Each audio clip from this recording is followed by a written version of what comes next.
When you are living through the events of your life on a day-to-day basis, it is sometimes hard to know if you are witnessing an historic turning point in the life of a nation, or just mistaking the noise of Washington politics as usual. But there can be no doubt that the undercurrents in the era of William Jefferson Clinton are unprecedented. While the U.S. press barked and howled with pitiful irrelevance about Clinton's $200 haircut, he quietly became the first president in the nation's history to fire every U.S. attorney in the country. When he fired William Sessions in July 1993, it was also the first time in American history that a president had summarily dismissed an FBI director. As Americans, we must then ask what the reasons were for these unprecedented moves by a new president. Was it by design? If so, why? There are dozens of other questions that beg an answer as well. Bill Clinton himself may have given us a clue to the answer when he stated, "I believe the measure of a person's values can best be measured by examining the life the person lives." That's what this documentary will attempt to do.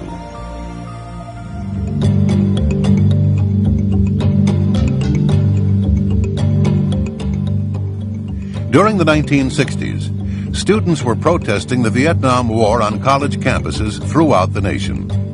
It was no different at the University of Arkansas. Here on the university campus, Clinton would climb into a tree where he would place a mattress and spend days on end to declare his own protest against the war. People in Fayetteville still recall walking a block out of their way just to avoid the strong stench that came from the ground below Clinton. The fire department showed up on at least one occasion to wash the ground below the tree, and even gave young Clinton unwanted free showers with their hoses. A photo of Clinton in the tree made the school newspaper, but all known copies of that particular edition have since been confiscated or destroyed.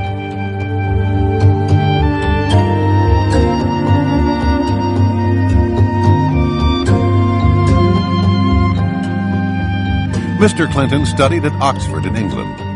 Most of his professors there described themselves as Marxist-Leninists or socialists. In early 1969, Clinton was called to London for a physical examination and was classified 1A, which meant Vietnam.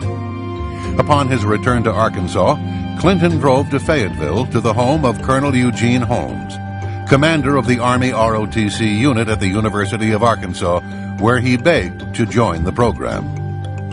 Clinton signed a letter of intent and gave a pledge to enter the university law school. In the fall, he returned to Oxford, where he would help organize demonstrations against the United States outside the American embassy. On December 2, 1969, in violation of his promise to enroll in the ROTC program, he applied to Yale Law School.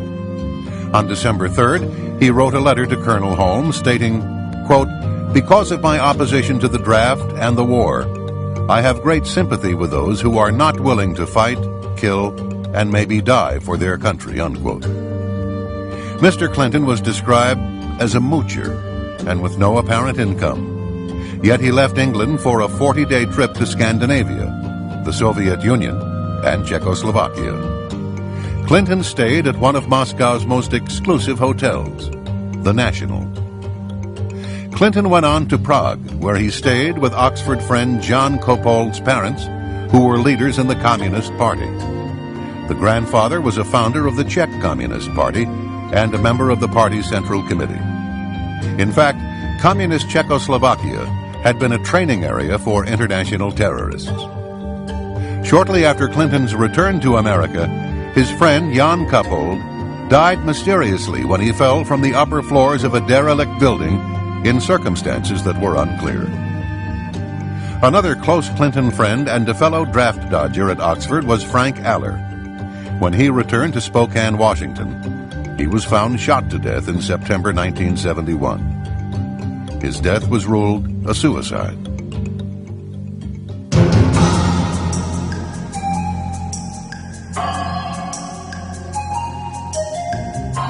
At Yale Law School in 1970, Hillary Rodham helped found the Yale Review of Law and Social Action. The second issue devoted 50 pages to the murder trial of Black Panther Lonnie McLucas. Some of the illustrations depict policemen as pigs.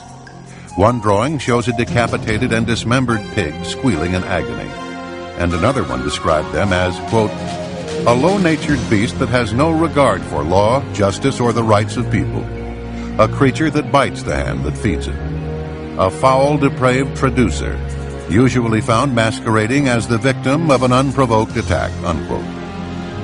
Other articles encouraged experimentation with drugs, sex, and individual lifestyles.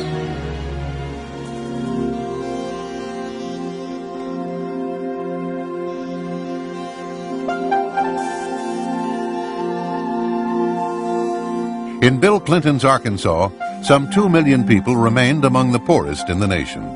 Their average yearly income was less than the $20,000 annual fees at the Little Rock Country Club. Arkansas families earning less than $9,000 a year paid nearly 4 times more state tax proportionately than families making in excess of $600,000. Arkansas remained almost last in the United States in per capita expenditure for education, in the percentage of its students completing high school, and the proportion of its citizens with college degrees. Nowhere in America is the range so great as in Arkansas, wrote the Arkansas Times in 1992, from the multi-billionaire status of the Walmart Waltons to the abject poverty of the Delta region, where Lee County is listed as one of the 10 poorest counties in the entire nation. Infant mortality there is twice the national average, and 2/3 of all children never graduate from high school.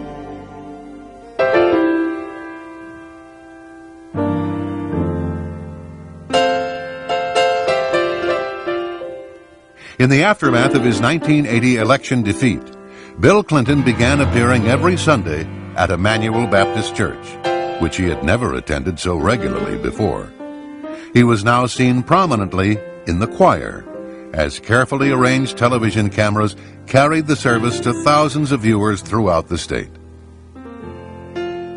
A convicted drug dealer and informant named Charlene Wilson testified to a 1990 federal grand jury in Arkansas that she had attended parties in which she watched as Roger Clinton passed cocaine to his brother Bill. On one occasion, Clinton got so high on cocaine that he fell into a garbage can. She also testified that the people would share sex partners, and some of the women included teenage girls. In 1983-84, local narcotics officers videotaped Bill Clinton's brother Roger, saying, quote, "Got to get some for my brother. He's got a nose like a vacuum cleaner," unquote. Throughout the 1980s, the Clintons would enjoy relative impunity from the scrutiny of investigative journalism. The rare independent journalist was soon made an example.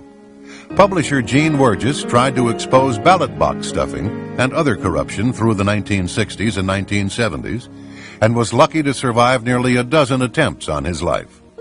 He was indicted 7 times on trumped-up charges, ranging from slander to conspiracy, and was once sentenced to 3 years at hard labor, only to be saved when the main prosecution witness was proven to have lied. In 1978, in Clinton's first run for governor, a retired Air Force lieutenant colonel named Bill Guerin accused Clinton of being a draft dodger by reneging on his 1969 ROTC commitment. Clinton, thinking his letter to Colonel Holmes had long since been destroyed, insisted that the ROTC agreement was canceled shortly after it was made. He said he told Colonel Holmes that he would enter the ROTC program if the commander wanted him to, but he preferred to take his chances with the draft. However, the colonel would tell a different story. In September 1992, Colonel Eugene Holmes, himself a lifelong Democrat, made a final statement on the episode and presented Clinton's letter to the press. He stated that Clinton, quote, "purposely deceived me, using the possibility of joining the ROTC as a ploy, purposely defrauding the military. both in concealing his anti-military activities overseas and his counterfeit intentions for later military service, unquote. It was in this setting that Bill Clinton entered state politics in 1975. When he left in 1991, he had been governor for 12 years. What he had done in and for Arkansas, he claimed, qualified him to govern the nation.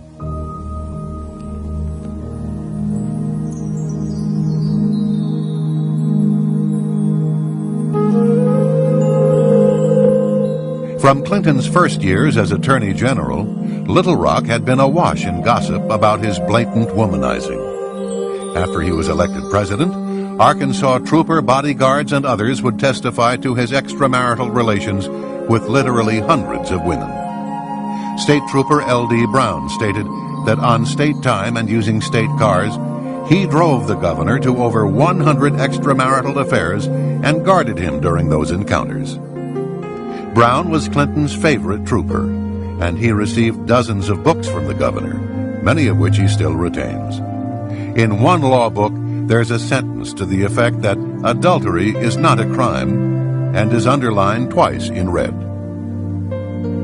Larry Patterson was an Arkansas state trooper for 31 years and a personal bodyguard for then-Governor Clinton for 6 years. More than once, Patterson said, he stood guard and witnessed the department store clerk performing oral sex on Governor Clinton in a parked car, including the parking lot of Chelsea's elementary school and on the grounds of the governor's mansion. It was probably the most bizarre time I've spent in my tenure with the state police.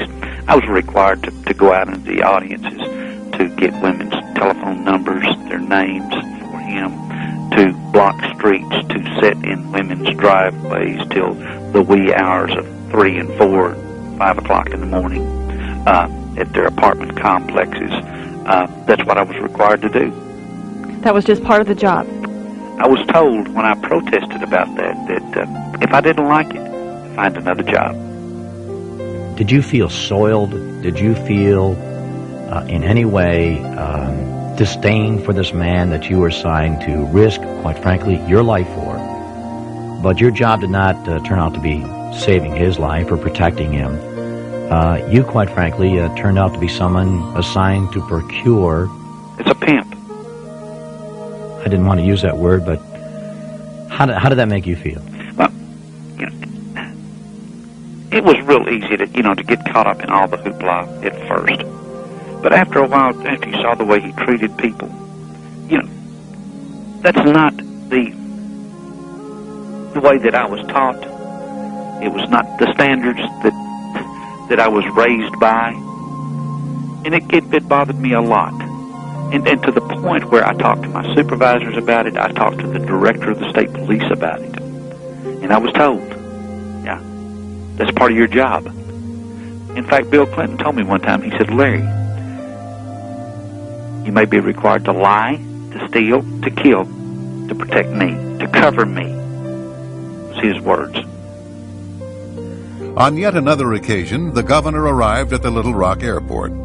Clinton told his bodyguards that he was going to be driven back to the residence by the Arkansas lawyer who had met the plane, so that she could show him her new Jaguar.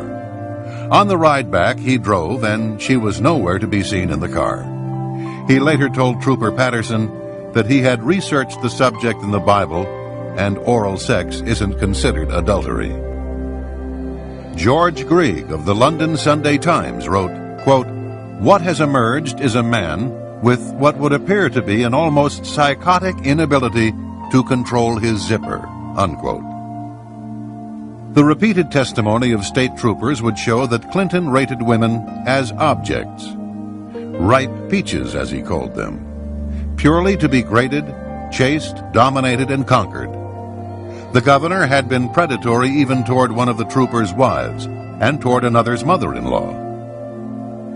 Neither then nor later did many of those around Clinton reflect on the deeper meaning of the womanizing and what it said about other aspects of the man and leader.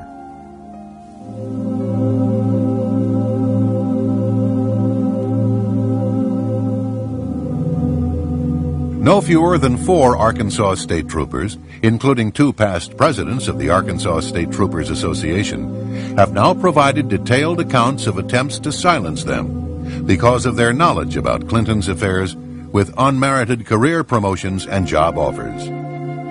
Federal jobs was offered by Bill Clinton when Roger Perry and Danny Ferguson and Ronnie Anderson and I first came forward if we would keep quiet, not say anything, that we could have U.S. Marshals jobs, that we could have FEMA director jobs if we would just keep our mouths shut. As Bill Clinton's presidential campaign got underway, some of the troopers were considering coming forward. The commander of Clinton's security detail then threatened Roger Perry and other troopers on behalf of the President of the United States. He said the troopers' reputations would be destroyed and that they themselves would be destroyed. Larry Patterson even received a handwritten note expressing concern about his health. Larry, did you fear Bill Clinton? Personally, no, I did not. After I got to know the man, if it came to a confrontation between a policeman and Bill Clinton would always back down. No, I was not physically afraid of Bill Clinton. I was afraid of his power. Larry, were you afraid of Bill Clinton's friends? You betcha. You betcha. He had some people that was quite scary, yes.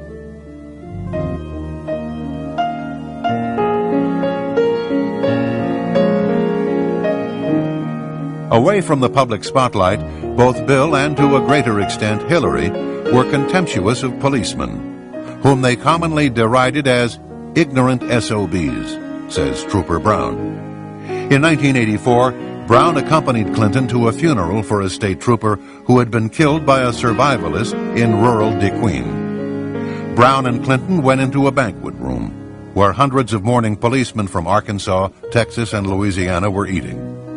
According to Brown, Clinton said, quote, "I don't want to go in and eat with those ignorant SOBs. Let's go to another room," unquote. Hillary was openly hostile, calling them pigs. One trooper said that Hillary forbade him to speak when he accompanied her on a trip to Washington because, as she put it, he, quote, "sounded like a hick from Arkansas," unquote. Another officer said, quote, "Deep down that woman really hated Arkansas, the people in it, and almost everything else except being top dog," unquote. Troopers volunteered to work several days of consecutive 16-hour shifts just to avoid traveling with her. After becoming president, her attitude remained the same. A Secret Service agent was quoted as saying it was obvious that she had a clear dislike for the agents, bordering on hatred, in his opinion. On another occasion, Secret Service agents heard Hillary's daughter Chelsea refer to them as personal trained pigs to some of her friends. One of the agents explained to her that he was willing to put his life on the line to save hers, and he believed that her father, the president, would be shocked if he heard what she just said to her friends. Chelsea's response was, "I don't think so. That's what my parents call you."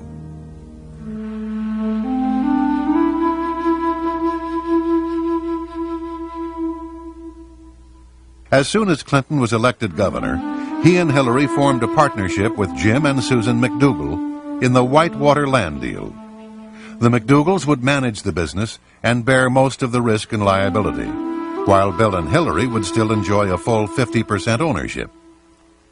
In 1979, the Clintons donated a small parcel of land near a river that flowed through Whitewater Estates to the Arkansas Game and Fish Commission. The donation was contingent upon construction of a boat ramp. Once the ramp was completed, a paved access road, funded at taxpayers' expense, was built from Highway 101 to the ramp, adding substantially to the overall value and marketability of home sites. Bill Clinton had used the powers of his office to enhance the value of his real estate speculation. Many elderly buyers invested in Whitewater because, after all, it was owned by the governor and his wife. However, they made the mistake of not reading the fine print of the real estate contract.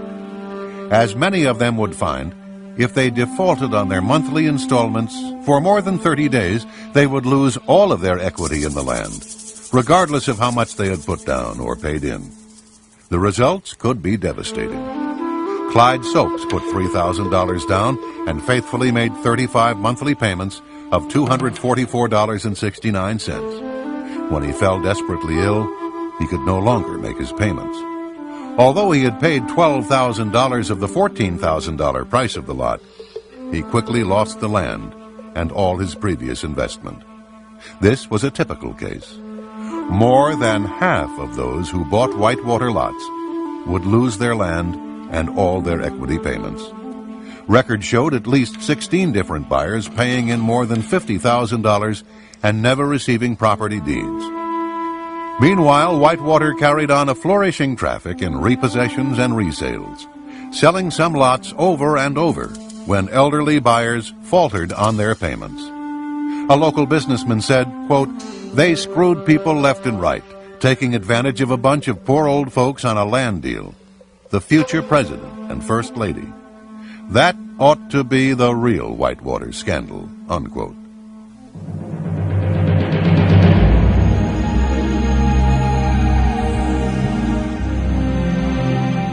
Real estate development was not the Clintons' only good fortune. Less than 2 months after launching Whitewater, Hillary Rodham began trading in the cattle futures market. She was allowed to open her account with a $1,000 deposit, rather than the $12,000 that mercantile exchange rules required. On October 11, 1978, her first transaction netted, within days, a $5,300 gain. Within a week, Hillary had won another $7,800 and $7,200 more only days after that. When she got out of the market in July 1979, her $1,000 investment had mushroomed into $100,000. Her 10,000% return on her investment was more than 5 times the rate of profit made by investors that had bought when she did and sold at the peak of the market during the same period. One commodities analyst said that the odds against such prescience and mastery trading would have been about the same as those of finding the Dead Sea Scrolls on the steps of the State House in Little Rock. In 1995, economists at Auburn and North Florida universities ran a computer statistical model of the First Lady's trades for publication in the Journal of Economics and Statistics. They concluded that the probability of Hillary Rodham's having made her trades legitimately was less than 1 in 250 million. Her broker, Robert Bone, was eventually given a 3-year suspension, one of the most severe sanctions short of criminal prosecution. A 1981 audit showed that Chelsea's nanny, Dessie Sanders, was employed at the governor's mansion from the time of Chelsea's birth to the time Clinton left office. The state of Arkansas does not pay for nannies, so Governor Clinton had Dessie Sanders listed on the payroll as a security guard. During the decade of the 1980s, the Clintons' income would put them in the top 3% of American families. Despite this, the Clintons would take nearly $200,000 off their taxes in charitable contributions. Yearly totals range from about $1,000 to well over $2,300. $30 for 3 shower curtains, $40 for an old pair of Bill's running shoes, and various amounts for discarded undershorts and shirts. The 1980s would prove to be very profitable for the Clintons. Ironically, during her husband's run for the presidency, Hillary would accuse the 1980s as being the decade of greed.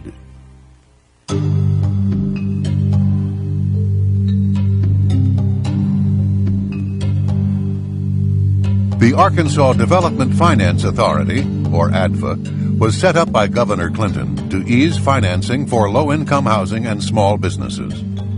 The agency's expensive legal work went to favored law firms, its lucrative underwriting to select Wall Street houses and local bond brokers, almost all of them backing Bill Clinton. There was virtually no legislative oversight or public accountability.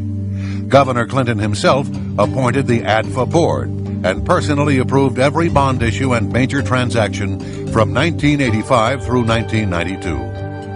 In 1985 alone, ADFA issued bonds for more than $700 million. His 1990 campaign received over $400,000 in contributions from those benefiting directly from the publicly guaranteed bonds. In the late 1980s, a nursing home chain called Beverly Enterprises was in financial trouble. A Texas banker and Hillary's employer, the Rose Law Firm, formed a nonprofit corporation to buy the nursing homes. They would make millions in profits while being financed by tax-exempt state bonds. In September 1989, they were about to carry off a deal in Arkansas for the purchase of 32 nursing homes with $83 million in state bonds. At the last moment, the deal collapsed when Attorney General Steve Clark claimed he had been offered $100,000 in campaign money as a bribe to drop his opposition to the Beverly bonds.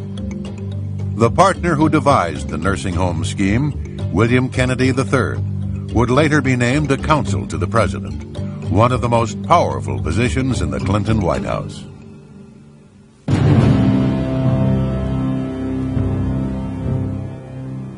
Dan Lassiter was an Arkansas bond dealer and a close friend, as well as a major contributor to then-Governor Clinton. Clinton awarded Lassiter a $30 million bond to install a new police radio system for the Arkansas State Police. During this very period, Lassiter was under investigation by the Arkansas police for cocaine trafficking. Intelligence reports show that the Drug Enforcement Agency had opened a file on Lassiter in 1983. The Attorney General's office in Santa Fe, New Mexico, investigated Lassiter for narcotics trafficking, with possible ties to organized crime. A federal grand jury indicted Dan Lassiter and accused him of conspiring with Bill Clinton's brother Roger Clinton and others to knowingly and willfully possess with the intent to distribute cocaine. In the end, Lassiter was offered a plea agreement and was charged with conspiracy to distribute cocaine. He was paroled after 1 year, most of it spent in a halfway house. He was granted a full pardon by then-Governor Clinton. Patty Ann Smith was 16 years old when she fell under the influence of Dan Lassiter. She was still a child, but not for long.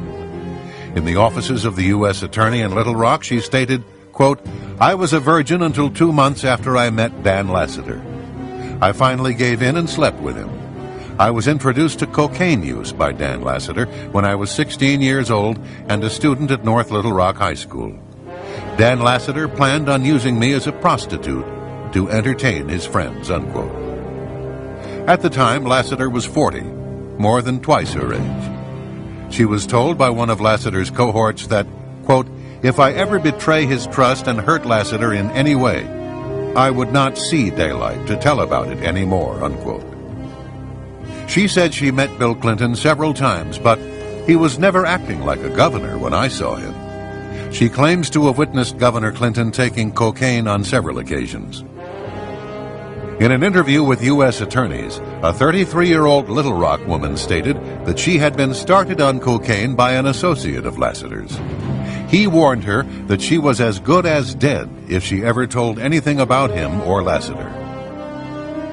As a circuit court clerk, Dennis Patrick's income was less than $25,000. Dan Lassiter's brokerage company would secretly run over $100 million through Dennis's account. When the FBI found out, they informed Dennis that he would be an important witness in their investigation of Whitewater. The ATF soon learned that Dennis's life was in danger and informed him that a contract was out on his life. It was then that he began wearing a bulletproof vest. After 2 attempts on his life, the police arrested a man who admitted that he had been contracted for $20,000 to kill Dennis Patrick and his wife. Patsy Thomason was given power of attorney to manage Lassiter's business empire while he was in prison. An employee at Lassiter's firm told Dennis that Thomason was in charge and that she could put an end to his nightmare.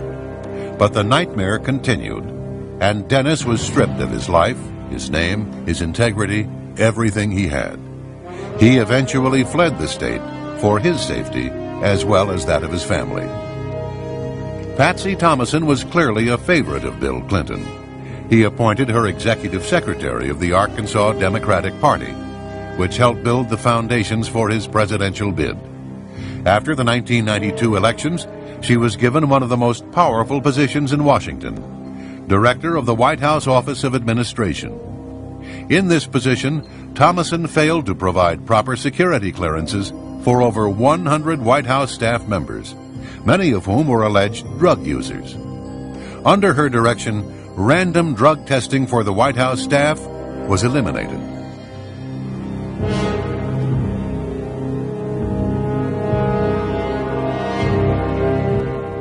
Poultry tycoon Don Tyson heavily financed Bill Clinton's election campaigns throughout his career. In return, he received millions of dollars in state tax breaks, as well as favorable treatment in the form of relaxed environmental regulations. Under Clinton, the chicken industry effectively made its own rules in Arkansas. Hillary's amazing $100,000 profit from an initial $1,000 investment was made possible through the influence of Tyson Foods counselor James Blair. After this incident, the relationship between the Clintons and Tyson Foods president Don Tyson came under examination. The resulting revelations were shocking indeed, as evidenced by the following documents from the U.S. Drug Enforcement Agency, which linked Don Tyson to drug trafficking. One file cited an informant who said Tyson was involved in drug traffic and stolen property. Another stated that Tyson's company aircraft was being utilized to smuggle drugs from Florida to Springdale, Arkansas. A memorandum on July 19, 1988, is centered on Don Tyson's illegal use and distribution of cocaine. It calls for a combined investigation team of FBI, DEA, IRS, and the state police. There were documents that referred to alleged hitmen employed by Tyson to kill drug dealers who owed him money. In one of them, an informer stated that Daddy Don, Donald Tyson, can put out the word to take care of you. She gave as an example a female who was found in a culvert near Highway 71 outside of Fayetteville, Arkansas. One woman stated that she was afraid that she might get killed, as she understood that Don Tyson was a drug dealer who brought drugs in from California by truck and airplanes. And a confidential informant claimed to have information on an alleged hitman for Don Tyson. None of the allegations against Don Tyson have led to criminal charges. Police officers who tried to mount a case against Tyson were destroyed by their superiors in the state police.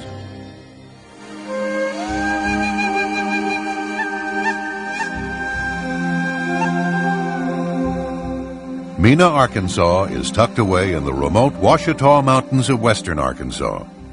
It became the site of one of the most enduring conspiracy theories of the late 20th century. The core allegation is that the airport was used to transport weapons to the Nicaraguan Contras, with collusion and cover-up implicating Governor Bill Clinton. It was a multi-billion-dollar gun-running, drug smuggling, and money laundering operation.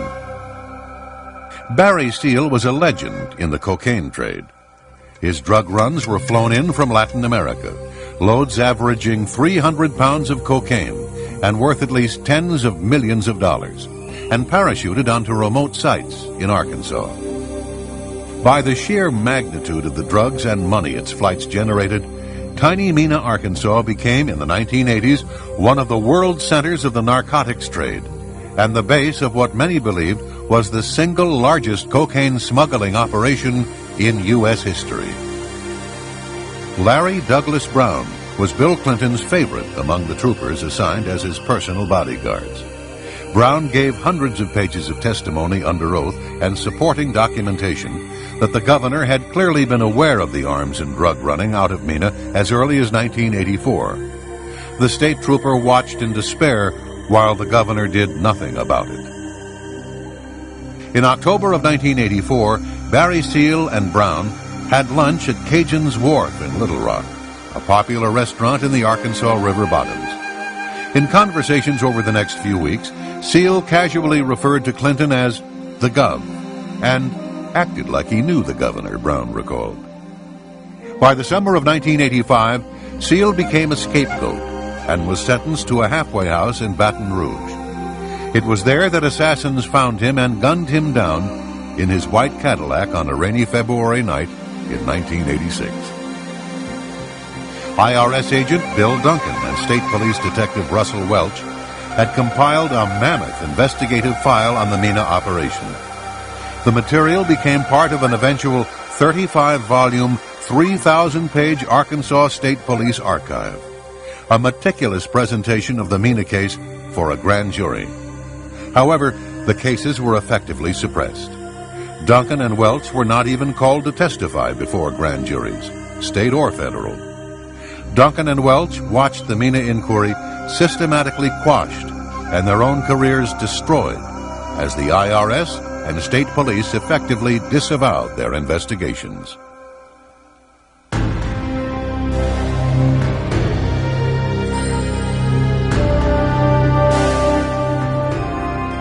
On the night of August 23, 1987, just outside the little town of Alexander, Arkansas, Kevin Ives, 17, and Don Henry, 16, witnessed a cocaine drop, which was part of the drug smuggling operation in Mena, Arkansas. The boys were captured and their hands were tied behind their backs.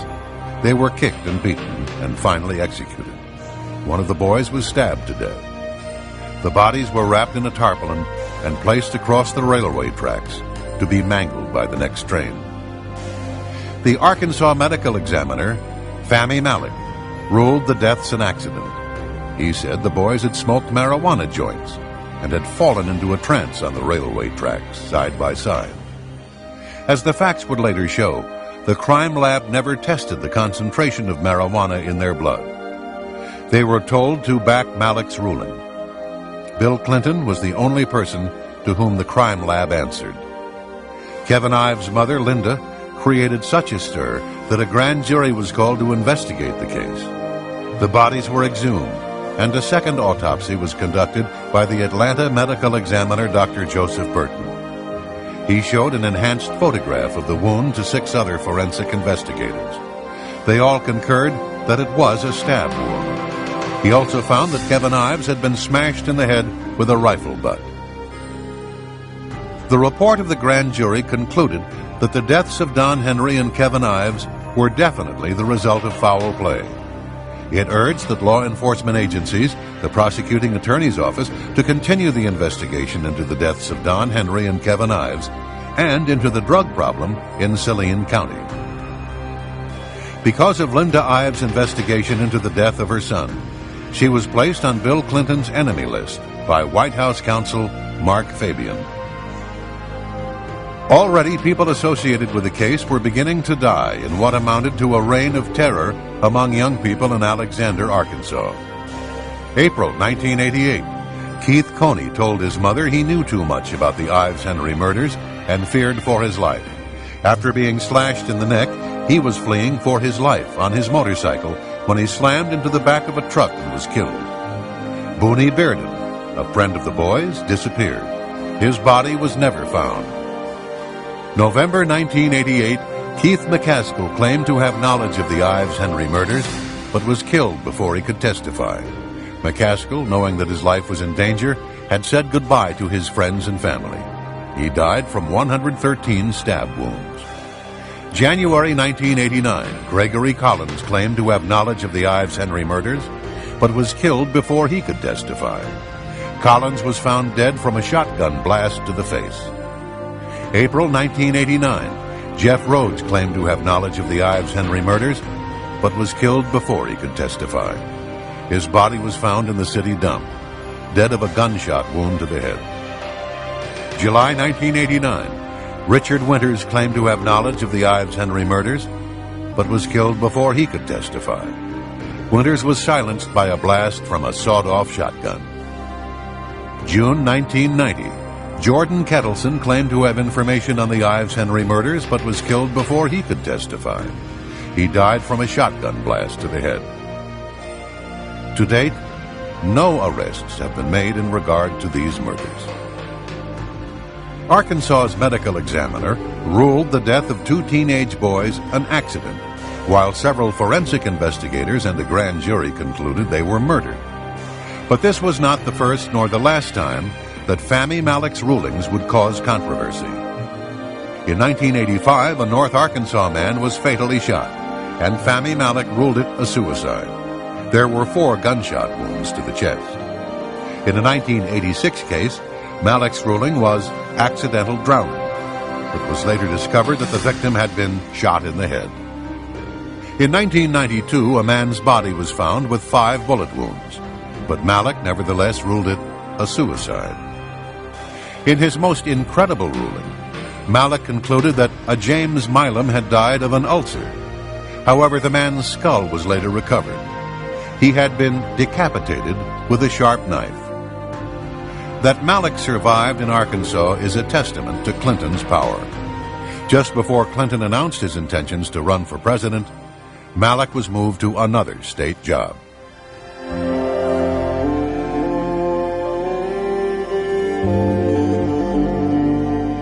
Union boss Arthur Koya has managed to build a political alliance with the Clinton administration. He attended the White House regularly to share breakfast with the First Lady and flew with Clinton on Air Force One. Even as Koya and the president gave each other gifts, such as expensive golf clubs, the Justice Department was filing a civil suit against Koya. It charged that he and his co-conspirators employed actual and threatened force, violence, and fear of physical and economic injury to create a climate of intimidation and fear. Members were intimidated into silence by violence, economic coercion, and by the known ties of local and international union officials with organized crime. Within days after a draft of the suit was delivered to Koya, President Clinton sent him 2 personal letters. One thanked Koya for his support of Democratic candidates, and another promised to share Koya's views on labor with Labor Secretary Robert Reich.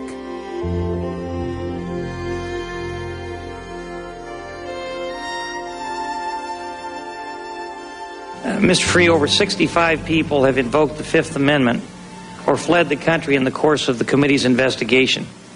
Have you ever experienced so many unavailable witnesses in any matter in which you've prosecuted or in which you've been involved?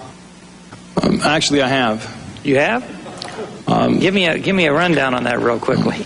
I spent about 16 years doing organized crime cases in New York City, and many people were frequently unavailable. So was that the only time you experienced something like that? Went on for quite a while. So the only time that you experienced anything like this was when you were investigating an organized crime syndicate?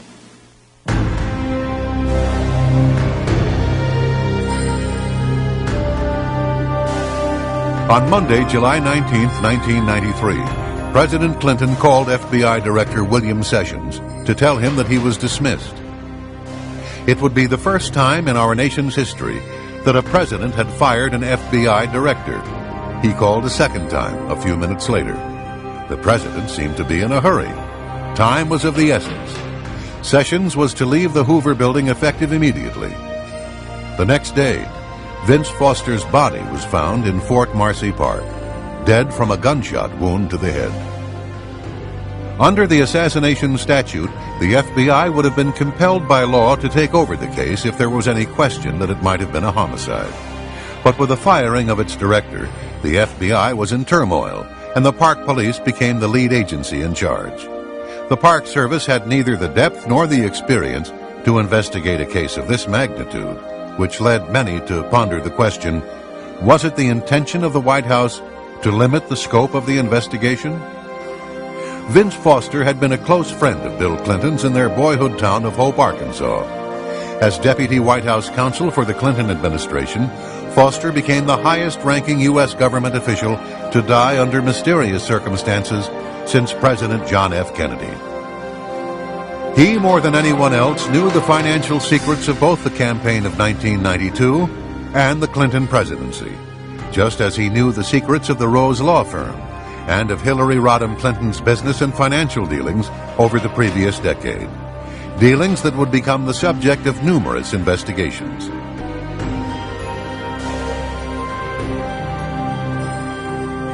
On July 22nd, Foster's briefcase was searched twice by Bernard Nussbaum in the presence of Justice Department officials and the U.S. Park Police. 4 days later, a suicide note mysteriously appeared in the briefcase. It was torn into 28 pieces with one piece missing. No fingerprints were found on the note, only a partial palm print of Nussbaum's. Distinguished handwriting experts were contacted. the most famous being Dr. Reginald Alton of Oxford University in England. The note, he said, was a fake. It was the work of a forger. Associate Independent Counsel Mikel Rodriguez was not a conservative.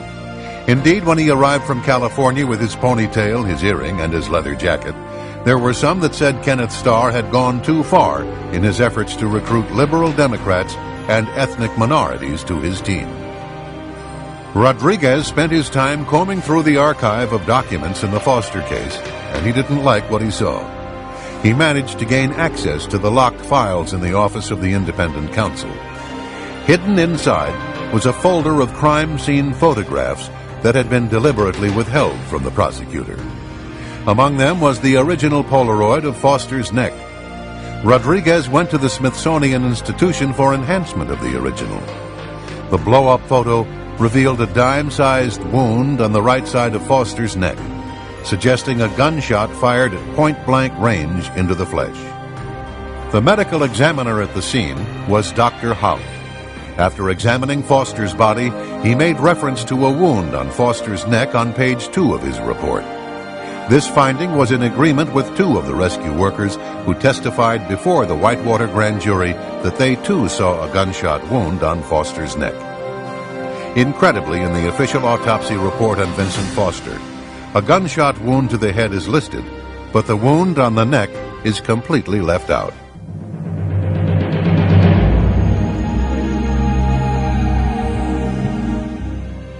The official autopsy conducted by Dr. Beyer states that there was a large 1 by 1 1/4 inch exit wound found on Foster's head. Both Fisk and Starr in their final reports similarly maintain that there was an exit wound on Foster's head. However, this is in direct conflict with those who examined the body at the scene. A .38 special will take the back of your head off, blood and brain matter everywhere, yet no skull fragments or brain matter were found by the FBI or Park Police. 2 days after Vincent Foster's body was discovered in Fort Marcy Park, an FBI memo was sent to then-acting Director Floyd Clark.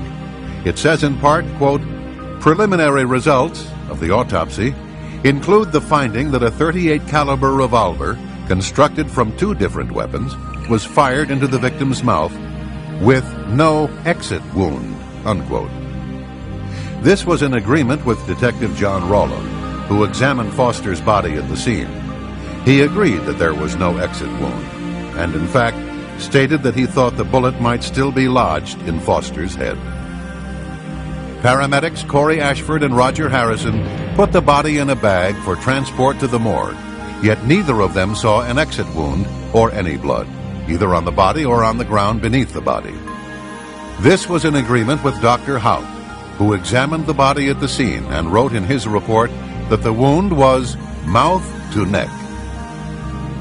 Paramedic Todd Hall was one of the first to arrive. He testified before the grand jury that he saw 2 men running away from the scene into the woods. Paramedic Richard Arthur, who had attended to 25 to 30 gunshot deaths in his 9 years as a rescue worker, believed it was a homicide. "I've just never seen a body lying so perfectly straight," he said. His colleague, Corey Ashford, also had coded the death as a homicide. For 4 months, Rodriguez probed the case. He called witnesses before a grand jury and soon discovered serious indications of a cover-up. By the early spring of 1995, he was starting to probe a hypothesis that the crime scene at Fort Marcy Park had been staged, that the gun had most likely been planted in Foster's hand, and that a crucial photograph of Foster's neck and head had been falsified. He turned to his boss, Kenneth Starr, for support. Nothing was done to resolve the matter. In March 1995, Rodriguez resigned. The only serious investigation ever conducted into the death of Vincent Foster came to an abrupt end.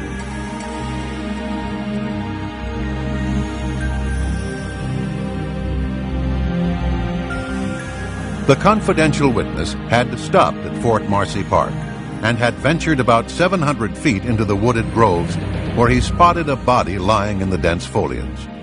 He looked as if he'd been dead for a long time. "I mean hours," he said. The bed of dried leaves below the body had been very heavily trampled. and his hands were neatly next to his body with the palms up.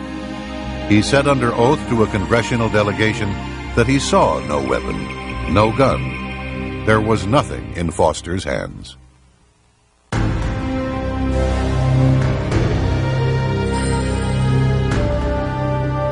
A Park Police Polaroid shows a .38 Colt revolver hooked on Foster's thumb. It was made from parts of at least 2 separate weapons, and it had 2 different serial numbers. The only recorded sale to gun retailers of both serial numbers was in 1913, and that was too old to trace. Foster's fingerprints were not found on the gun, although a print belonging to someone else was found under one of the detachable grips. A .38 Special has a fierce recoil and can throw one's hand back over their head. However, the large sight on the gun did not damage Foster's teeth or gum tissue, and the gun was neatly at his side. Residents of homes as close as 300 yards away were never interviewed by the Park Police as to whether they had heard a gunshot. The bullet was never found. No matching ammunition was found in Foster's house. Also, note the heavy foliage around the body, which is inconsistent with the dirt pathway in front of the second cannon where the police claim the body was found. Foster would have had to walk 700 feet into the park, yet the FBI lab tests found no coherent soil on Foster's shoes. Investigators doing simulation walks found an abundance of soil on their shoes. 2 homicide detectives who performed their own 2-month investigation into the Foster case concluded that the crime scene had likely been staged, with the gun placed in Foster's hand to make it look like a suicide. This report, funded by the Western Journalism Center in California, was prepared by Vincent Scalise and Fred Santucci, both veteran homicide experts from the New York City Police Department.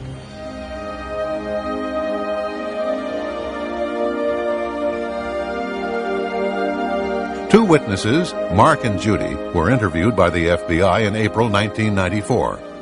They drove a white Nissan into the parking lot at Fort Marcy Park. Judy said she saw a man sitting in Vince Foster's Honda. Mark said that a man with long blonde hair had been standing by the open hood of Foster's car.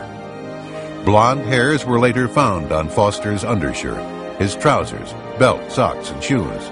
But the FBI never tried to identify these hairs. Kenneth Starr concluded his report in July 1997 without calling these 2 witnesses before the grand jury. Another witness, Patrick Knowlton, stopped by Fort Marcy Park to relieve himself. He saw a car and Foster's suit jacket folded over the driver's seat. But it was not Foster's car. He also saw a threatening Hispanic man on watch in the parking lot of Fort Marcy Park. After telling the FBI what he saw, Mr. Knowlton was asked not to mention what he saw to the press. Mr. Knowlton agreed. 17 months later, he discovered through an investigative reporter his statements to the FBI had been changed.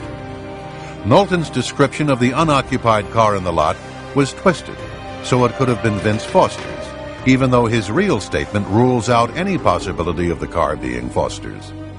The time he was at the park is expanded. It fails to say that Knowlton could pick the suspicious character out of a lineup. Through his attorney, Patrick Knowlton submitted a 20-page evidential insert to the 3-judge panel that appointed Kenneth Starr. As he put it, to make sure that the report was full and complete. Attached was Exhibit 1, which is a map of the cars in the Fort Marcy lot. Knowlton was parked next to an older model Honda that was not Vince Foster's car. According to the official record, the best estimates put the time of Mr. Foster's death at between 2 and 4 p.m. However, Mr. Foster's body was discovered at 5:45 p.m., or approximately 70 minutes after Patrick had left the park. Mr. Foster, therefore, could not have driven to the park in his Honda. Exhibit 2 is a map depicting the harassment Patrick suffered. The day he was subpoenaed to testify before the grand jury, he was harassed by at least 25 men who would walk toward him or came at him from behind with threatening glares in their eyes. This technique is known to federal intelligence and investigative agencies, and its objects are twofold. 1, to intimidate and warn witnesses in connection with his grand jury testimony, and 2, to destabilize him and discredit his testimony before the grand jury. In this exhibit, Mrs. Foster could identify only a silver gun. So FBI agents apparently showed Lisa Foster a silver gun, told her it was found in Mr. Foster's hand, and falsely reported that she identified the black gun found in Mr. Foster's hand as belonging to Mr. Foster. And yet another exhibit shows that the FBI concealed the gunshot wound in Mr. Foster's neck by concealing the contents of the medical examiner's report, which states that there was a gunshot wound in Mr. Foster's neck, falsely reporting that the 35mm photographs were underexposed, concealing that Polaroid photographs vanished, and concealing that autopsy x-rays had in fact been taken. That in the U.S. Park Police report, Dr. Beyer discussed the existence of x-rays. That the technician who installed the x-ray machine said that it was in good working condition. But the Fisk report stated that the x-ray machine was inoperable at the time of Foster's autopsy, and as a result, no x-rays were taken.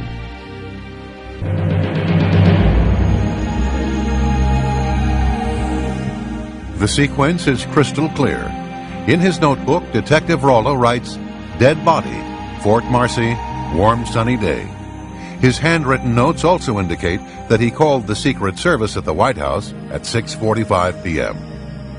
20 minutes later at 7:05 p.m., Secret Service logs show that Patsy Thomason checked into the offices of administration where Vince Foster's office was.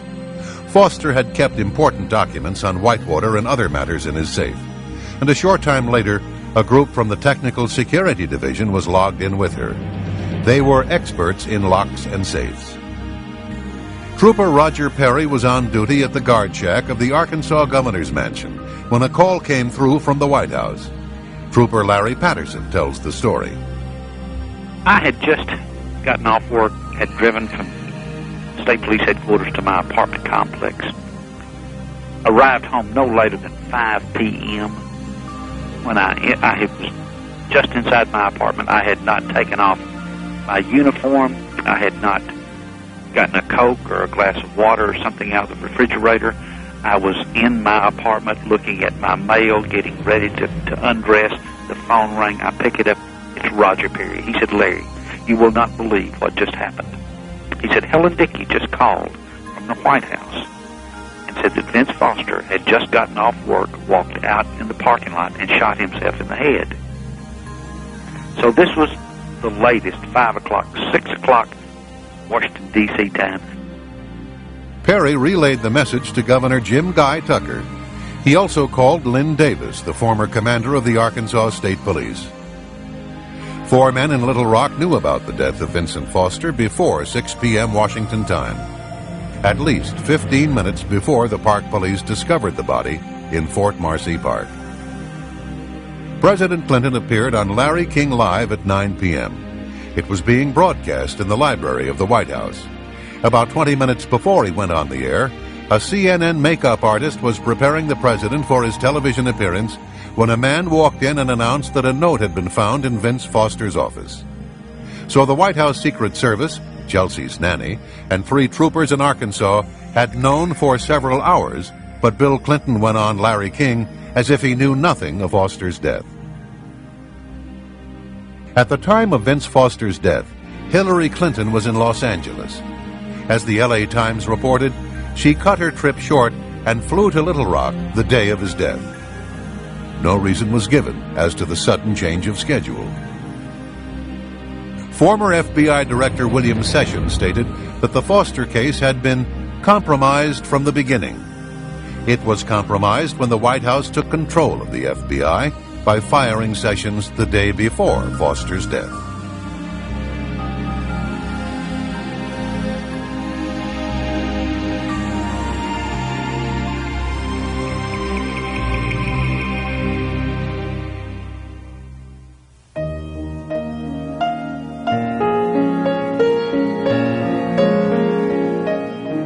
Gerald Parks was a Little Rock private investigator who became deeply enmeshed in the Clinton political machine. He later became head of security for the Clinton-Gore National Campaign headquarters in Little Rock.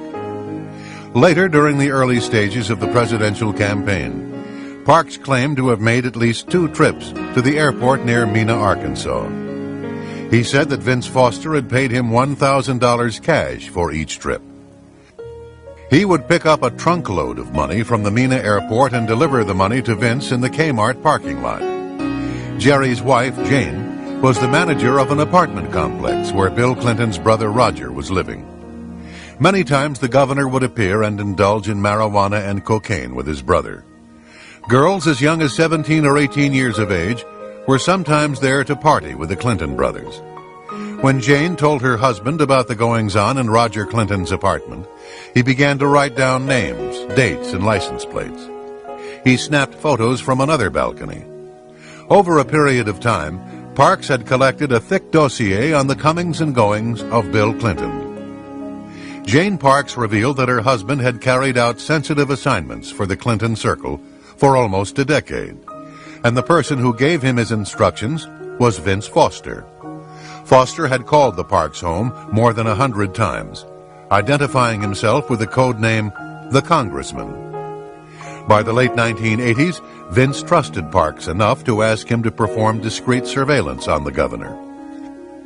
He needed it for Hillary, because she wanted to gauge exactly how vulnerable her husband would be to charges of philandering if he decided to launch a bid for the presidency.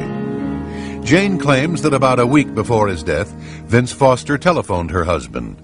Hillary was worried that there might be something in the files that could cause damage to Bill or herself. Jerry told Vince Foster that there was indeed plenty to hurt both of them. But you can't give her those files. That was the agreement. A few days later, Foster again called the Parks residence. He was calling from a payphone. He said he was going to meet Hillary at the flat, and he was going to give her the files. Parks then said, "You can't give Hillary those files. She's capable of doing anything." 2 days later, Vince Foster was dead. When he learned of Foster's death, Jerry Parks told his wife, "I'm a dead man." For the next 2 months, he was in a state of fear. He would carry a pistol to fetch the mail. On his way to the office, he would double back or take strange routes. 2 months later, on a Sunday afternoon, Jerry had dinner at El Chico Mexican restaurant.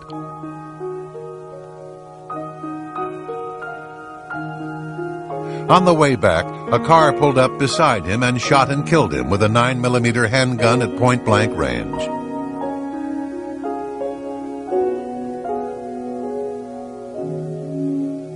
His home was broken into before he was murdered. The only thing taken from his home was the files he had on Clinton's activities.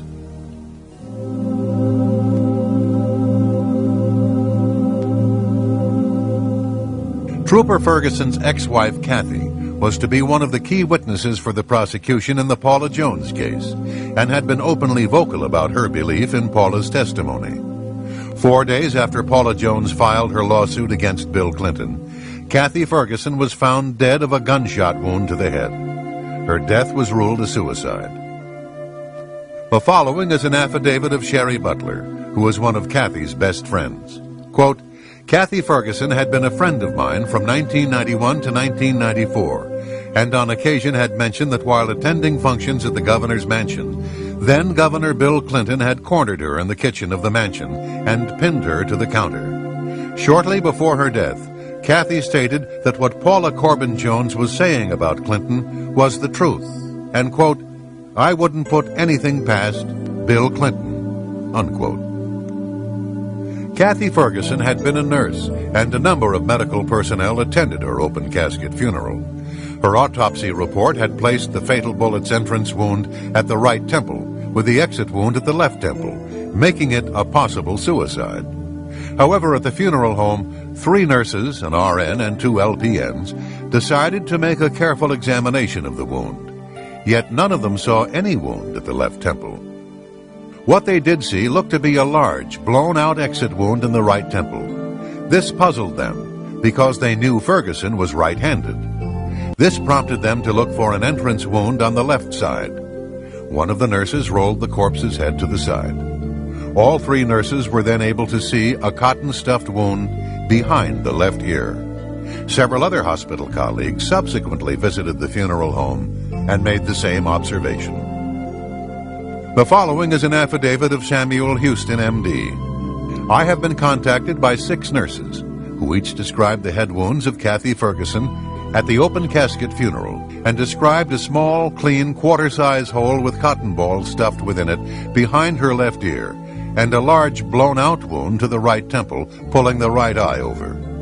None of the above nurses saw any wounds on the area of her left temple on careful examination of her head. So, according to the testimony of a doctor and 6 nurses, the bullet may have entered from behind the left ear and exited at the right temple, making Kathy Ferguson's death a possible homicide. Dr. Houston recalled his last conversation with Ferguson on the day before her death. She told him that she wished she did not know as much as she knew concerning the Arkansas State Troopers and their activities and those of Danny Ferguson. Bill Shelton was an Arkansas police officer and boyfriend of Kathy Ferguson. He had been publicly critical of the ruling that stated Kathy's death was a suicide. A month later, Shelton was also shot behind the ear, and his death was also ruled a suicide.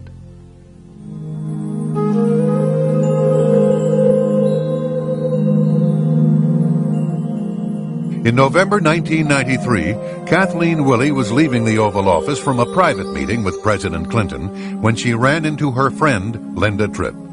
Willey told Tripp that Clinton kissed her and fondled her. Tripp described Willey as disheveled. Her face was red, her lipstick was off, and she was flustered. Kathleen's husband, Ed Willey, was manager of the Clinton Presidential Finance Committee. He was found shot to death a few hours after his wife's incident with Clinton. The death was ruled a suicide.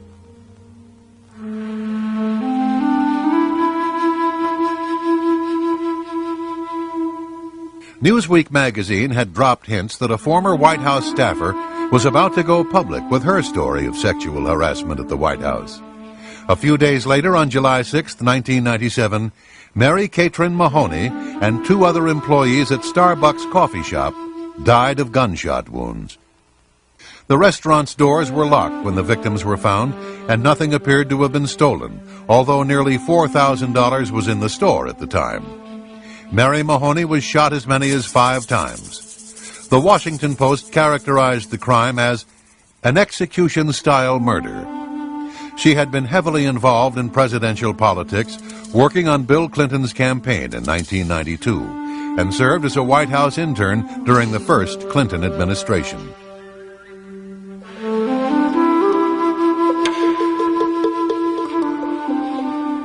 November 1997. A transmission shop owner opened the trunk of a tornado-ravaged car and found a trunkload of documents. Among them, a 1982 cashier's check for $27,000 payable to Bill Clinton. The source of the funds for the check was the McDougal Savings and Loan. The shop owner, Johnny Lawhon, was reluctant to talk about his discovery. He said, quote, "Clinton is the most powerful man in the world," unquote. Lawhon later died in an automobile accident. James McDougal had stated, quote, "Immediately concurrent with the check being found, I started getting a lot of heat. I am a prisoner of the executive branch," unquote. He was serving a 3-year sentence in the Federal Medical Center in Fort Worth, Texas, and was cooperating with the independent counsel into the investigation of the president. He was scheduled to testify before the grand jury. Against doctor's orders, McDougal was given an injection of Lasix, a diuretic. He was then put in solitary confinement, where he died of cardiac arrest.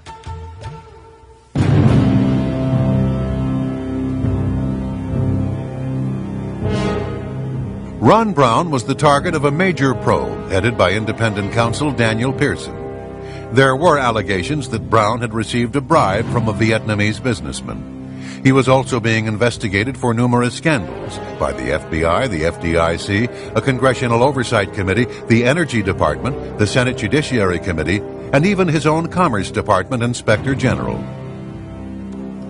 Brown's business partner, Nolanda Hill, would later testify in March 1998 that White House officials wanted him to cover up a scheme involving the sale of U.S. trade mission slots to executives in exchange for contributions for the upcoming Clinton-Gore presidential campaign and the Democratic Party. She said, "Ron expressed to me his displeasure that the purpose of the commerce trade missions had been and were being perverted at the direction of the White House." On April 3, 1996, an Air Force Boeing 737 carrying Commerce Secretary Ron Brown and 34 others on a trade mission to the Balkans crashed into a hillside near Croatia's Dubrovnik Airport.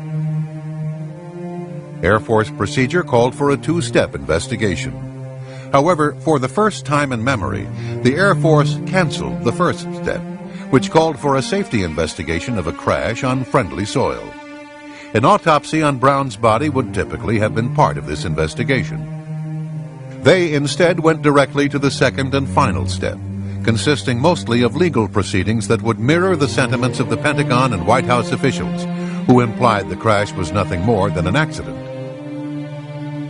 The Croatian wire service reported that the flight data recorder and cockpit voice recorder had been recovered.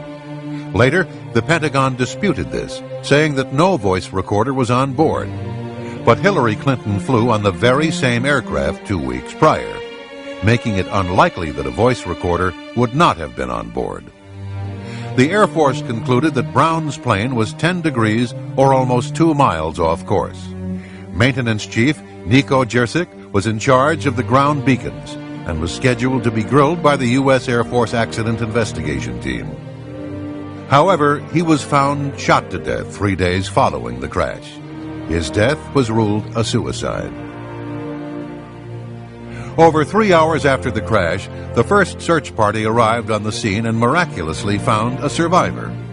Air Force Tech Sergeant Shelley Kelly was found alive and would have helped officials with their investigation into the crash. But she died of a broken neck on the way to a nearby hospital. Lieutenant Steve Cogswell, a forensic pathologist who investigated the crash, contends there is evidence that Ron Brown might have been murdered.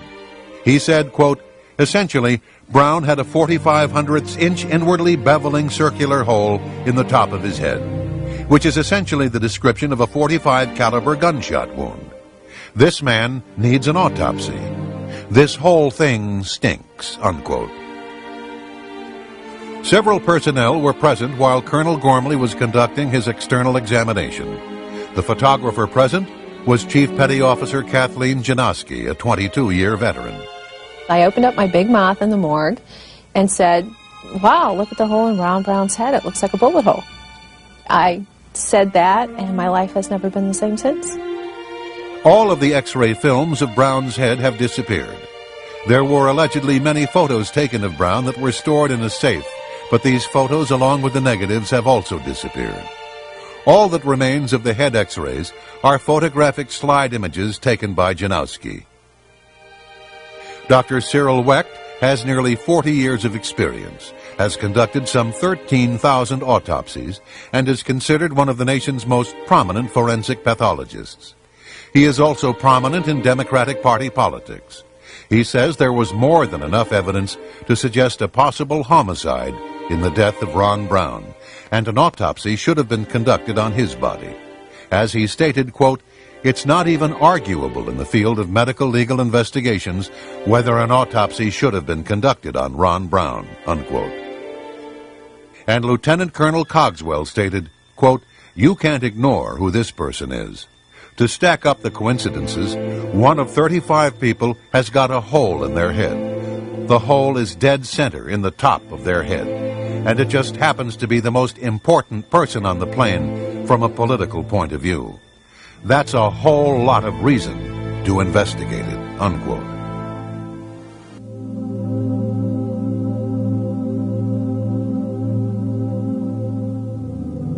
In late 1993, the White House Office of Personal Security, headed by Craig Livingstone, illegally obtained from the FBI the confidential background files on more than 900 Bush administration officials and other perceived enemies of President Clinton.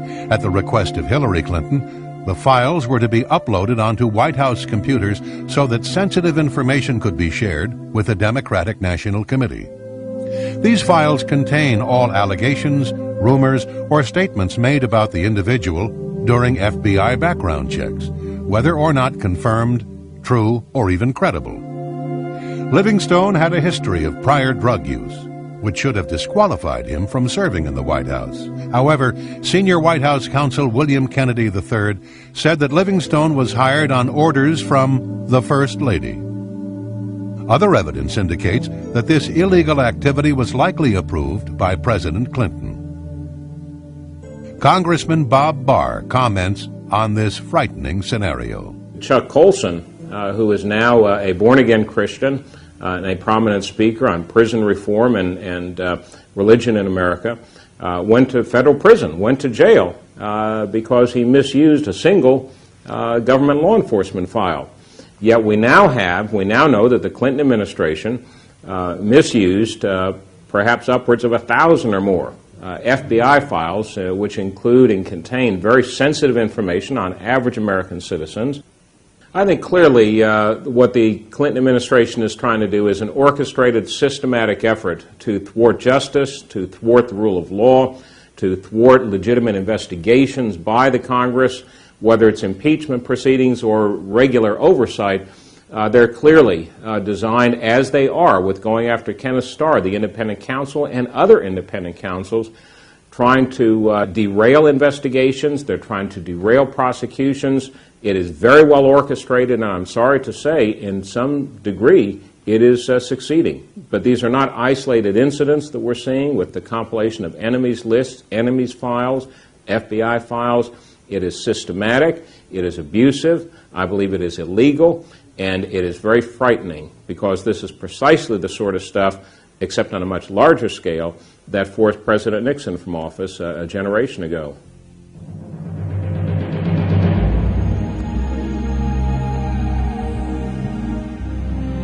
Who was the biggest contributor to the Clinton-Gore ticket in 1992? Not a corporation, not a labor union, not a Hollywood mogul, but Indonesian businessman James Riyadi, who gave $450,000 to elect Bill Clinton. The Riyadis and their executives gave an additional $600,000 to the Democratic National Committee and Democratic state parties.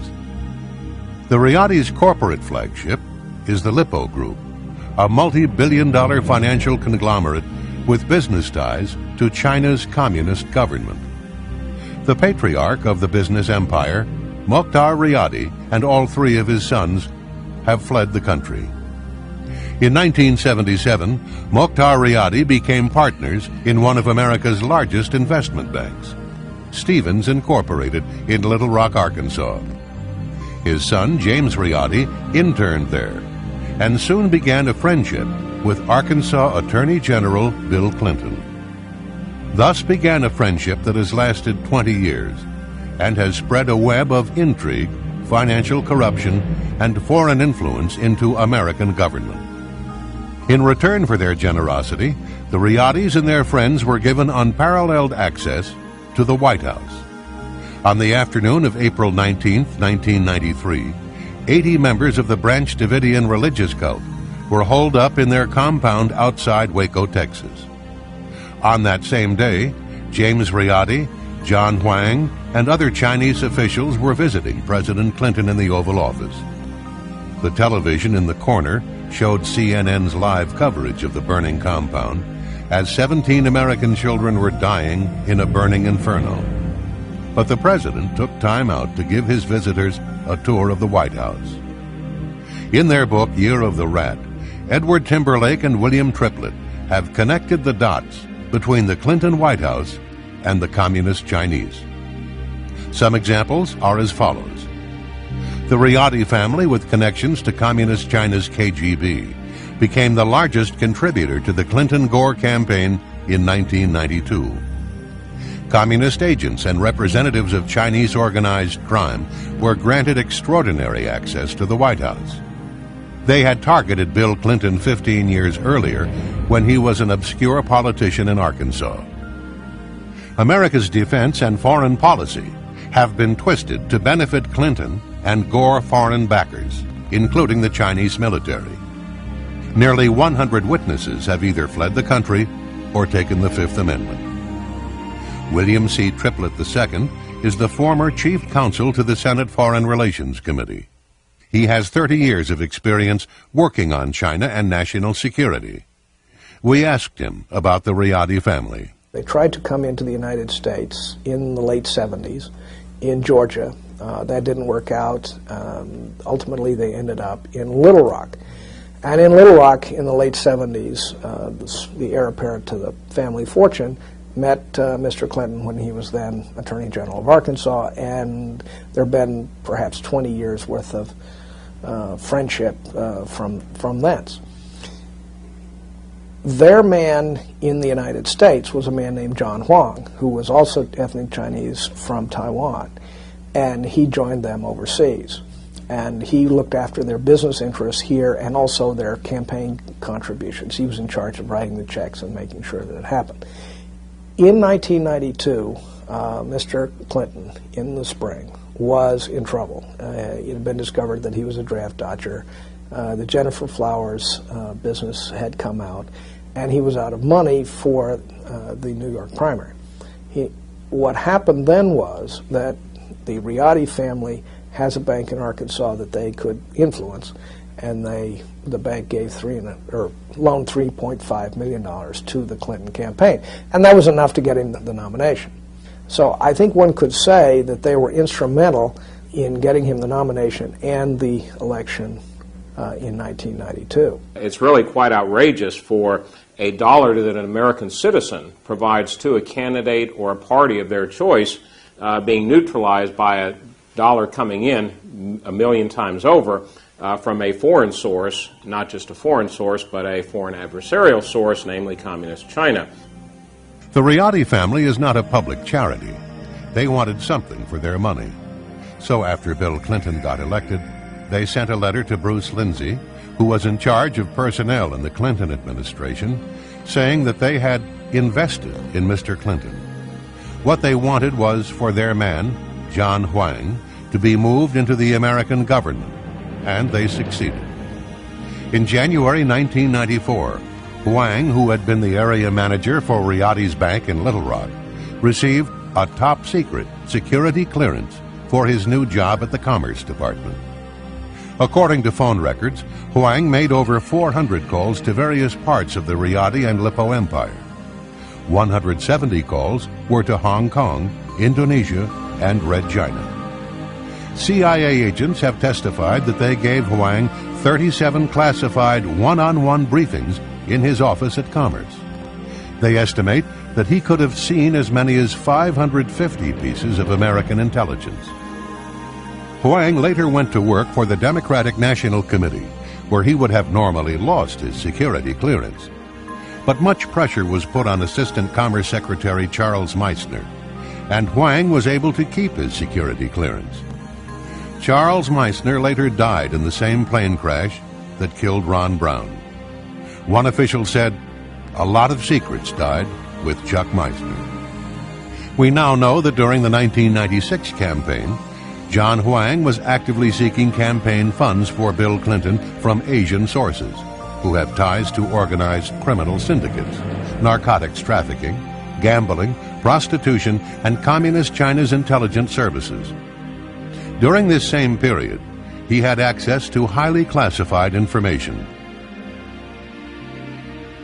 Lieutenant Colonel Liu Chaoying is the daughter of General Liu Huiqing, China's premier PLA officer and an old revolutionary communist soldier.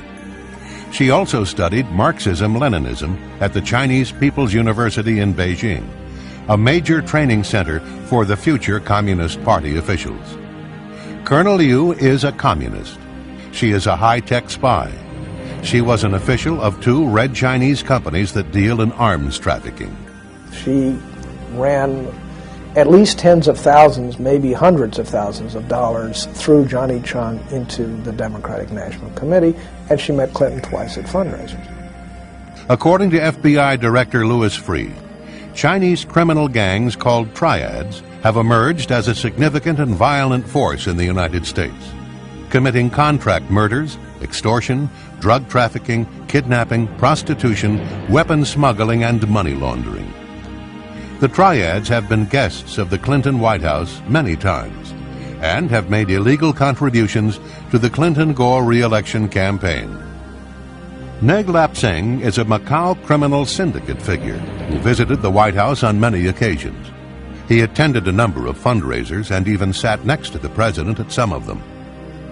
Neg Lap Seng and others are partners in Angdu International of Thailand, a firm that procures Thai women, many of them underage, for prostitution. In May 1996, these men were honored guests at a Clinton fundraiser. Charlie Tree is another person from Taiwan. He grew up in a rough neighborhood that is the breeding ground for a criminal element called triads.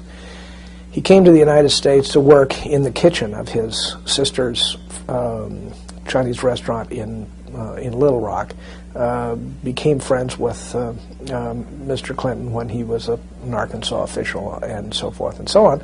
And when he became the president, he used that to exploit his business interests. He became a friend of a man from Macau, and we think they both became connected through Chinese gangster connections. And the man from Macau became in essence, his sponsor and sugar daddy, if you will. The man from Macau is in the business of exploiting women for prostitution. He owns a hotel in Macau that is a brothel, and with two other men, he owns a separate company that procures Thai women for prostitution in Macau. Charlie Tree had been in Little Rock since the late 1970s and had known the Clintons for almost as long. Thus, he was the perfect triad messenger and agent in place for the People's Republic of China, ready to be reactivated without suspicion. As the Canadian study of triad behavior points out, once a triad, always a triad.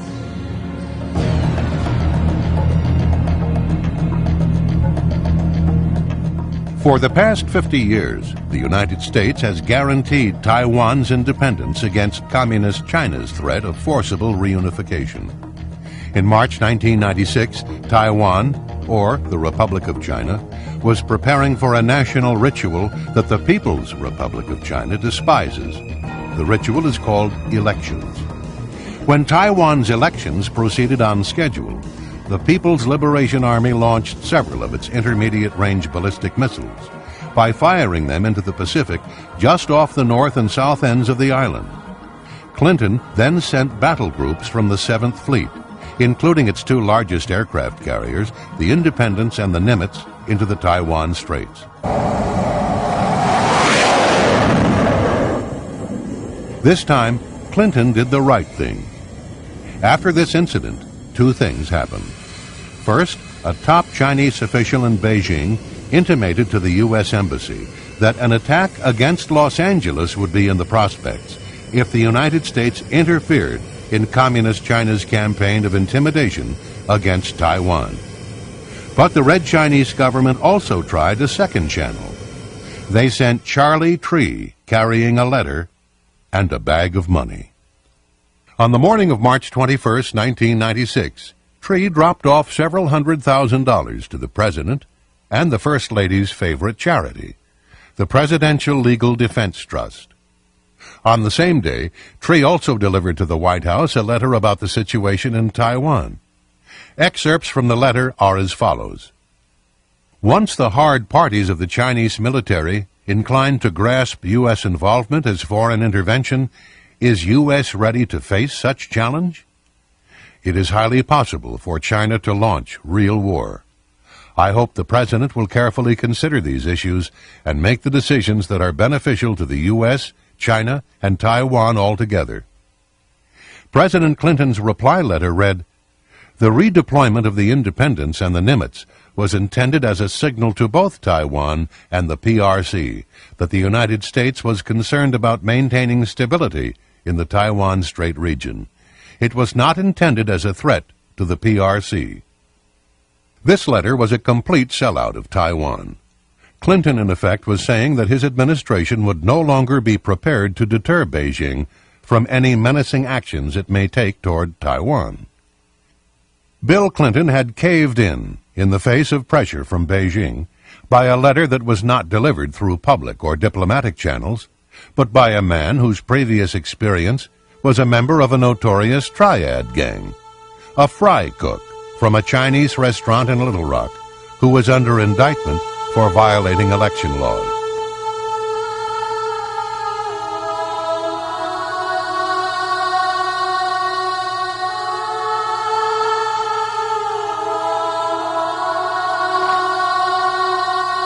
The president made a mistake to just overlook what the Chinese government did at Tiananmen Square and give them most favored nation status.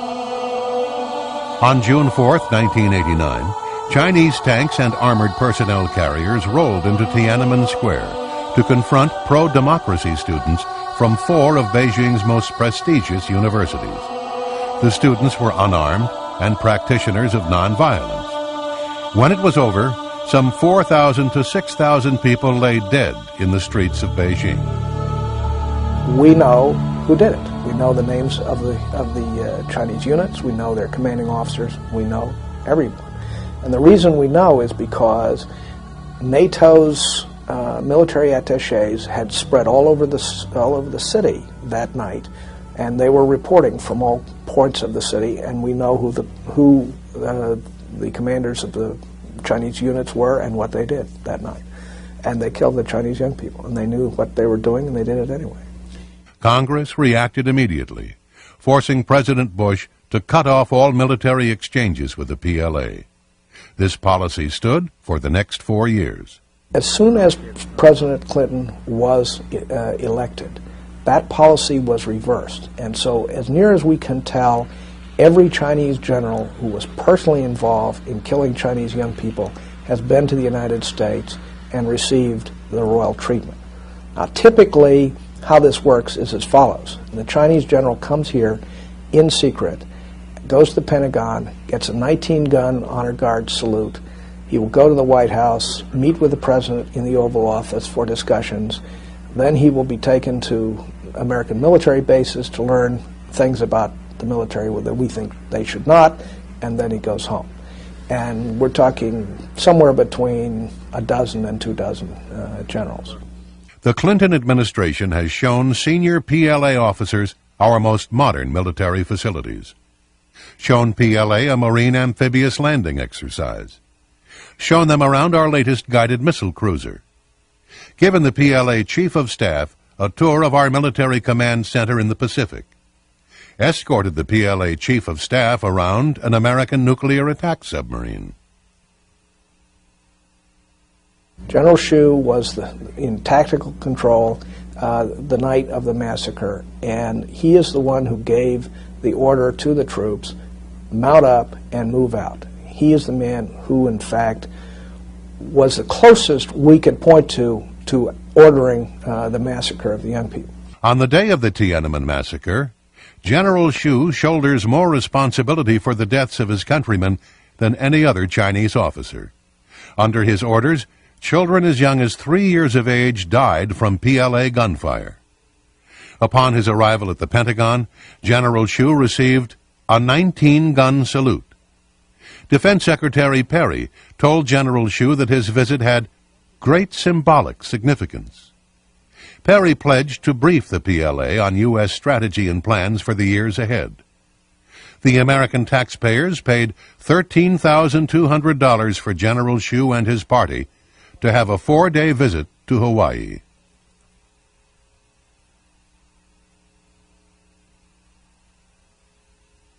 The China Ocean Shipping Company, otherwise known as COSCO, is a merchant marine that is essentially a naval arm of the People's Liberation Army.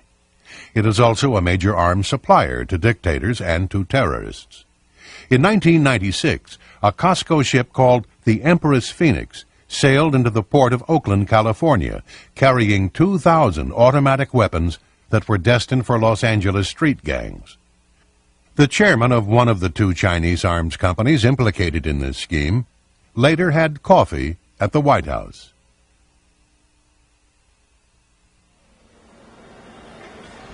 The naval station in Long Beach, California closed in 1991, but it did not remain unoccupied.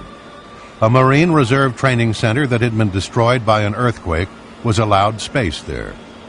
But Costco also wanted the naval station. So in November 1996, the White House placed a series of phone calls to Long Beach officials. The Clinton administration made it clear that leasing the port to Costco was their preference. In the end, the United States Marines lost their space, and Communist China's Costco, with the help of Bill Clinton, got what they had lobbied for. They got control of the naval station at Long Beach. Johnny Chung is a Taiwanese businessman, lives in Southern California. Probably a little bit better than some of the rest of this crowd that shows up in this little drama, we think, marginally better. He was trying to promote his business interests, and he was pretty honest about how he saw things. For example, he's famous for saying that the White House is just like a turnstile in a subway. You have to put coins in to pass the gate. And he put a lot of coins in, something in the order of several hundred thousands of dollars. In fact, he dropped a $50,000 check on the First Lady's chief of staff one time when he was visiting. Depending on what records you used, he went in and out of the White House 50 to 60 times, something like that. And the question then is, where did the money come from that he was donating to the Democratic National Committee? And we believe that a lot of the money he was donating came from Chinese military intelligence sources. Johnny Chung went to Hillary Clinton with a number of requests for Chinese officials.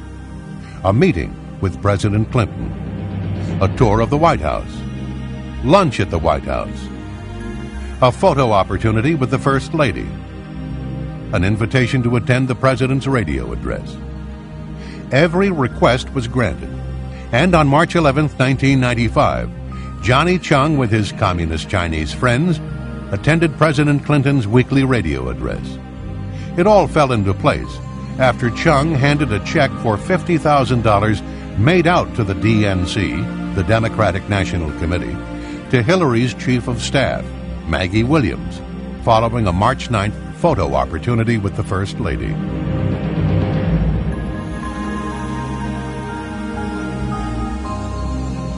Two photographs in particular speak volumes about the deals this White House has cut. The first shows President Clinton and the First Lady with Macau criminal syndicate figure Neglep Seng. The second photo was taken at the Sai Lai Buddhist Temple and shows Vice President Gore with Ted Sioing. It's important to recall that both men are in the business of exploiting Asian women for prostitution. Many of these women are underage and are sold into slavery by their poverty-stricken families. Often they are encouraged to develop narcotic habits in order to keep them dependent. Who would have guessed that Bill Clinton and Al Gore would literally sit down to dinner with these men in exchange for millions of dollars in illegal donations, much of the money coming from their prostitution rings? The evidence clearly establishes that important technology, missile technology, computer technology, and probably in the near future, nuclear technology, has been and will be made available to the government of Communist China. This will have, I believe, and already has begun to have very serious, devastating consequences for us and perhaps some of our allies. For example, the Communist Chinese Long March rocket, which never marched very long because it kept blowing up. Their decoupling systems were inadequate. Their guidance systems were inadequate. So they did not pose as serious a threat as they otherwise would to the United States of America. Now, as a result of decisions by the Clinton administration to relax export controls and based on actions by certain U.S. companies who put the almighty dollar ahead of our national security and the national security of this country and our citizens, Communist China now has been able to remedy the problems with their long-range rockets, those that would be targeted at the United States or that are used to launch satellites into orbit. They now have been able to solve the decoupling problems and the guidance problems, so they pose, one, a direct danger to this country because we have enhanced the capability of the Communist Chinese government to launch successfully missiles at the United States and to place into orbit spy satellites. Moreover, that technology is now, we already know, finding its way to third countries that are adversarial to us as well, such as Iran. Thirdly, from a commercial standpoint, by virtue of our enhancing the ability of the Communist Chinese to develop more successful and reliable launch vehicles, we're undercutting our own aerospace industry. So we're hurting ourselves not only from a national security standpoint, but from a commercial standpoint as well. This poses a direct threat to the national security of the United States of America and our allies.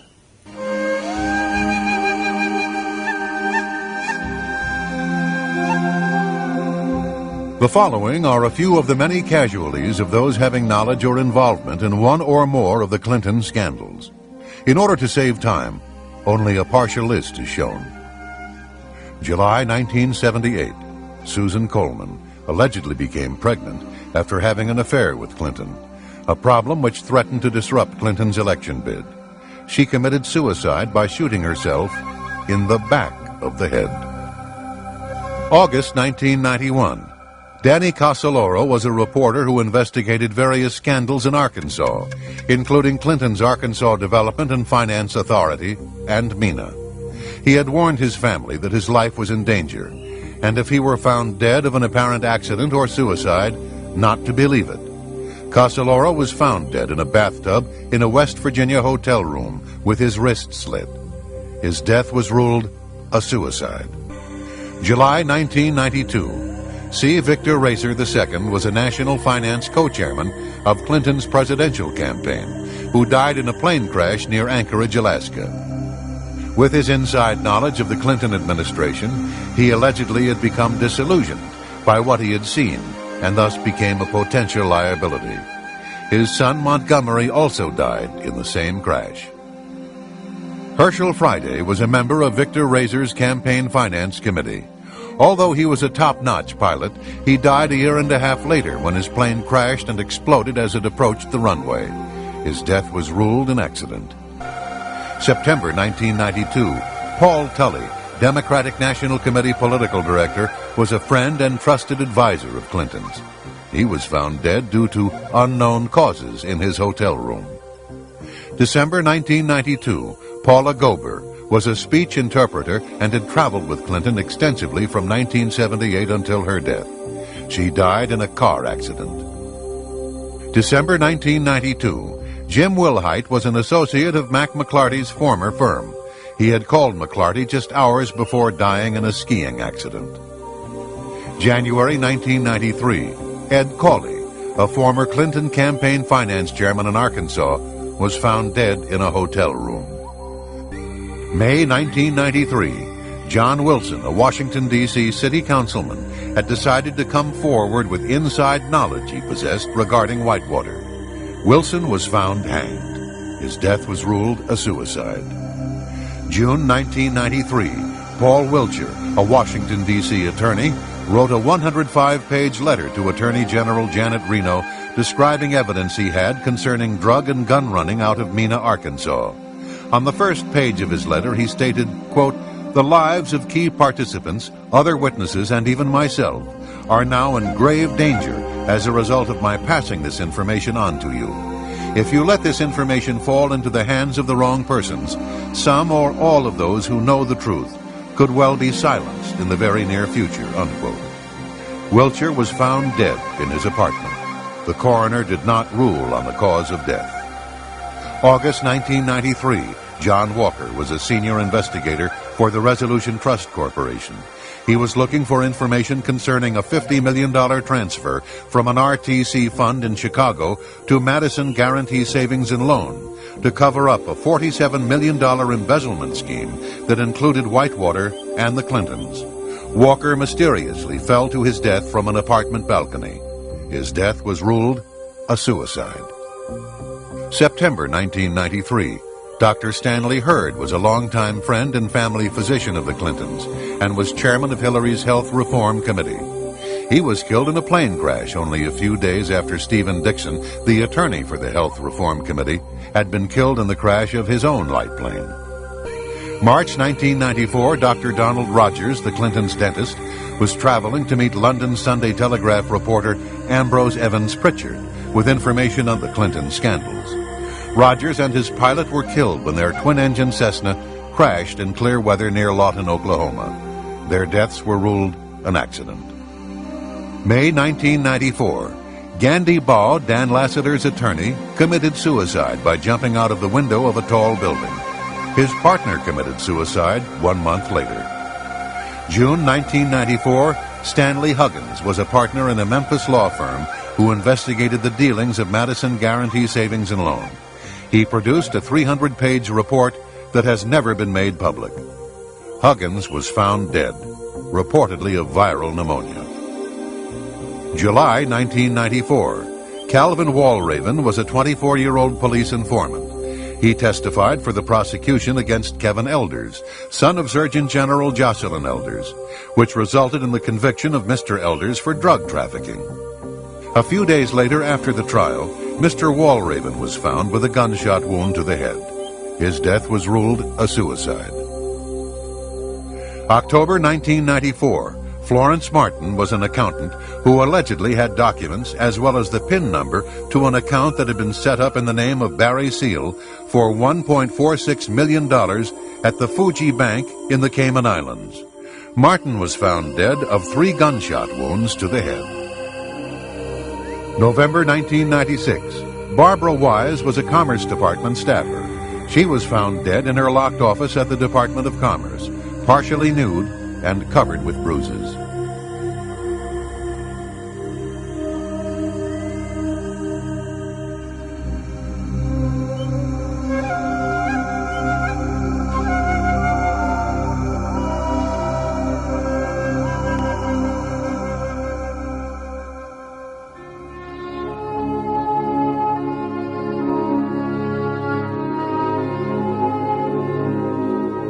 In their scramble to secure and maintain power, Bill Clinton and Al Gore have left a legacy of corruption, making unscrupulous bargains for campaign cash, selling out our national security, losing our nation's technical edge, catering to red Chinese agents, arms smugglers, and gangsters, and enabling the People's Republic of China intelligence to penetrate our political and defense establishments.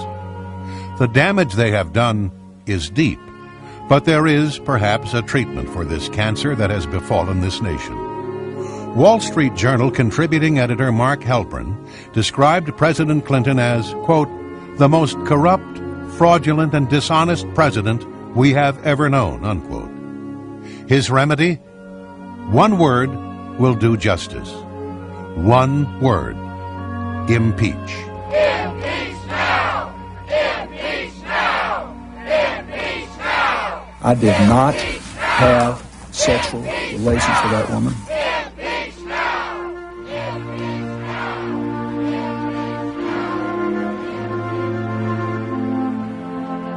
The United States Constitution, Article 2, Section 4, lists the following as impeachable offenses: treason, bribery, and other high crimes and misdemeanors. Therefore, on December 19, 1998, the United States House of Representatives voted on articles of impeachment against William Jefferson Clinton. He was found guilty of providing perjurious, false, and misleading testimony to the grand jury, and he prevented, obstructed, and impeded the administration of justice.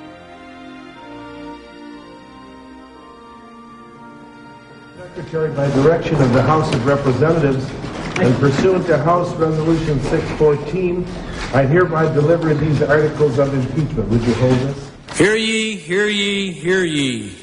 All persons are commanded to keep silent on pain of imprisonment while the House of Representatives is exhibiting to the Senate of the United States articles of impeachment against William Jefferson Clinton, President of the United States. William Jefferson Clinton, by such conduct, warrants impeachment and trial and removal from office and disqualification to hold and enjoy any office of honor, trust, or profit under the United States.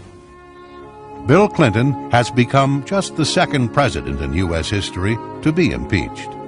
The evidence is overwhelming that Mr. Clinton has committed serious crimes against the people and government of the United States. Crimes such as accepting bribes from such shady figures as the Red Chinese military, organized crime kingpins, and internationally wanted thieves in exchange for U.S. governmental support for their schemes. Obstructing justice by withholding key evidence, encouraging others to lie under oath, and arranging for others to receive payoffs in exchange for their silence. Aiding foreign powers considered to be enemies of the United States by giving them access to top-secret information, restricted military armaments, and a safe haven on U.S. soil, all in exchange for large campaign contributions.